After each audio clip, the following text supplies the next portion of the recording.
ಕವಿತೆ ಬೊಗಸೆ ಹಿಡಿದ ಮಳೆಯ ನೀರು ಊರ ದಾರಿ ಬೀಸೋ ಗಾಳಿ ಹೇಳುತ್ತಲಿವೆ ನವಿರಾದ ಕಥೆಯೊಂದನು ನೂರಾರು ಹೆಸರಿರದ ಸವಿಭಾವನೆಗಳ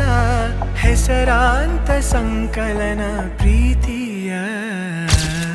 ಎಂದೋ ಬರೆದ ಕವಿತೆ ಸಾಲು ಬೊಗಸೆ ಹ್ಯಾಪಿ ಬರ್ಡೇ